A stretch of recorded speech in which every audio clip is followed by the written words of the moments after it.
Welcome into a very special episode of NBL Now, because the news has just dropped that the guest who joins me, an old teammate of mine, a good friend of mine, has announced his retirement. Mitch McCarron, mate, thanks for jumping on. And I guess, firstly, talk to us a little bit about how this decision came about. First, apologies, I'm in the car. You've got a little one, you understand this is the quietest place. I know I always say that. It's the quietest place in the house. Yeah, I think it's a combination of different things. But for me, it's like, a decision about my body and the I guess the pain levels and the injuries I've tried to play through over the last couple of years, and it's gotten to a point where I feel like I need to make a decision for the future. Rather than the right now or the next 12 months. I just want to feel good about myself. I want to be able to run around with my kids, and I need to get on top of these injuries. So I think that the best step is to move forward. We'll talk a bit about your career, because it's been an incredible one. And we go back to juniors, Australian stuff, college, even playing for your state, all of that. It's been an absolutely incredible journey in the ranks to get to where you have been, and especially at such a high level in the NBL for a long time. These decisions, as you said, they do take a while to come. Did you have any sort of inkling in recent months, years, or how you were feeling? Or was it something reasonably fresh that when it hit you, like, I've got to actually weigh this up right now? I think, I don't want to make it sound like I've had some horrific injury that, like my legs just like been split apart, and, I'm not trying to make it dramatic. I think it's just the fact that throughout my career, I ignored a lot of injuries. A lot of like smaller injuries that I, probably should have taken time off for and didn't. And I guess at the time, and even to now, like, would I do it differently? No. But, playing through those has an effect. And then if you don't take the time off to rest and recover, and, I would lie about pain levels, and I would, because I wanted to play. I didn't want to sit out, and I hated sitting still. So, I think over the last, 2.5 years, probably just had some, and it's mostly the same side of my body, which is obviously a telling story too, that, that I was overcompensating in a lot of different areas. And the most recent knee injury in New Zealand has not healed well or / at all. So, I'm just at a point where it's been like, that was a good 8 months ago, maybe. So, I'm just at the point where it's like, it's time to give my body a chance. It's incredible because you're right.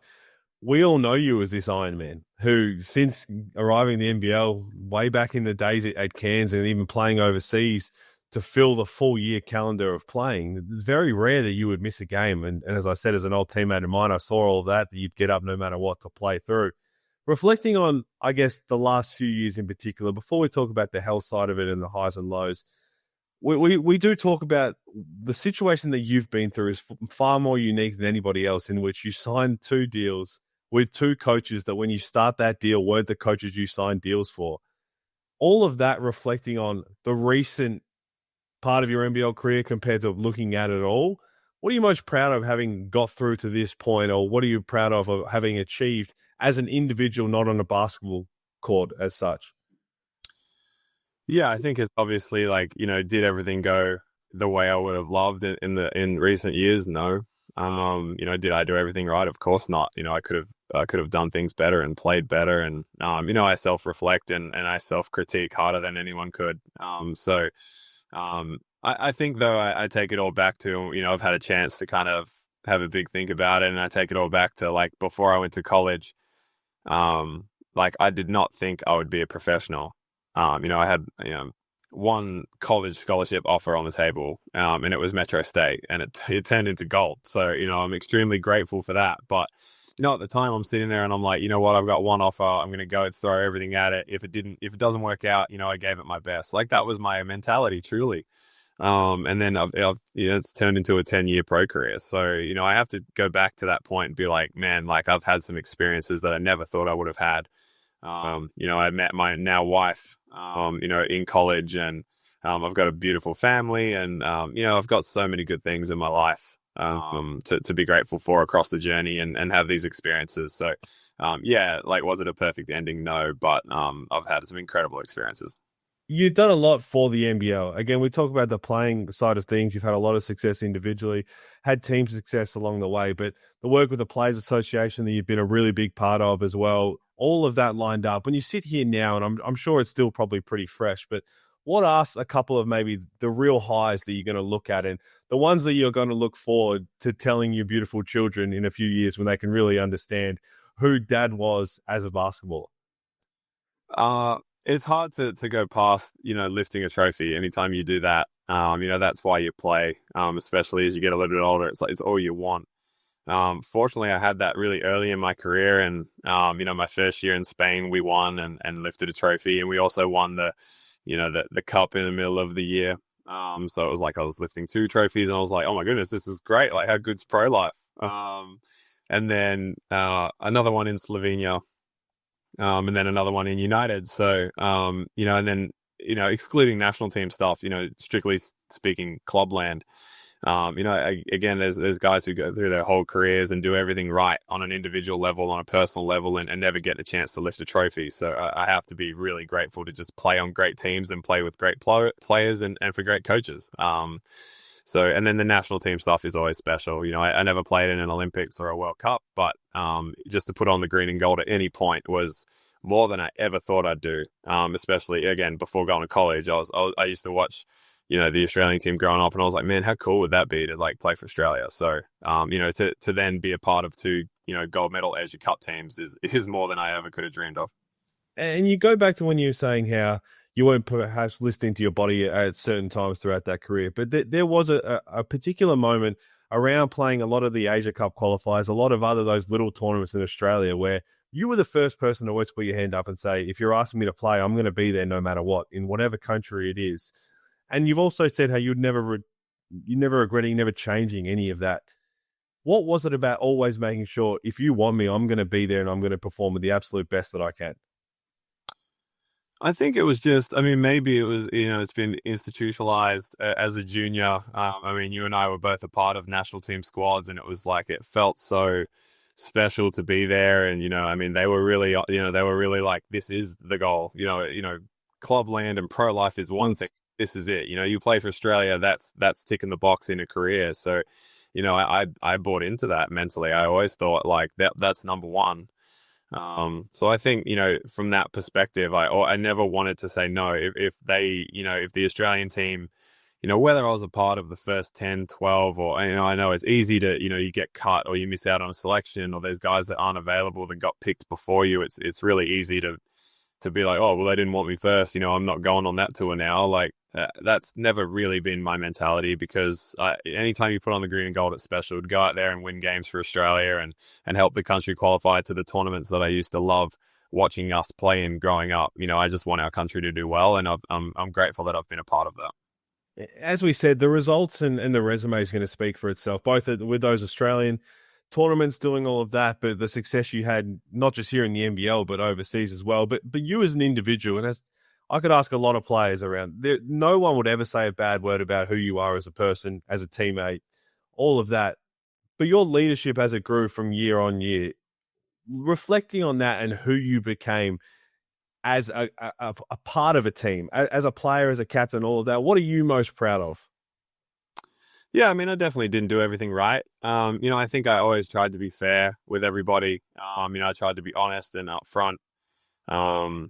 And I think people, I started to, I don't want to say get a reputation, but you build relationships with people, and they trust that if they come to you with a problem, you're going to try and help them solve it. And I think that is, obviously that, my involvement with the Players Association, kind of fueled that even more. But I think just understanding that we as players and athletes need to look out for each other, playing on the same team, playing for another team, we're competing and we're going after it. But at the end of the day, like, we're always trying to make the league better and make each other better. And, I think I had some great people around me when I was younger as well that kind of, helped taught me the ropes of the league and gave me advice and tried to make me better and push me to opportunities as well. So, you try and do the same as you get older. You talked a lot about the start about how now listening to your body and being able to play with your beautiful children. Your son's getting to an age where we'll soon really understand, I guess, the magnitude of what you accomplished in your career. When they're both old enough, looking back on everything you achieved, what do you hope they see from Mitch McCarron when you're not I don't want to say your prime, but throughout the entire career, the entire resume you built together? What do you hope they understand that who you were?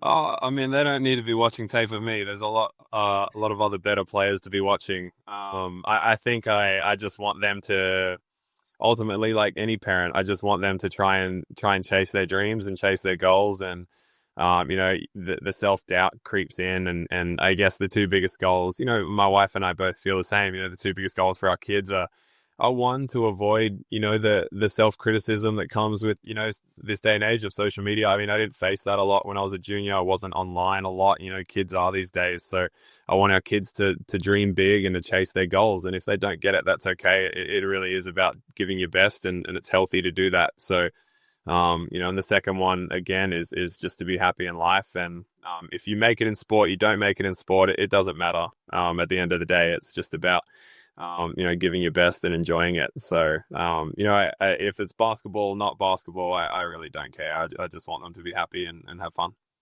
Well, it could very well end up being soccer when you talk about your wife who you met at Metro State with, Abby.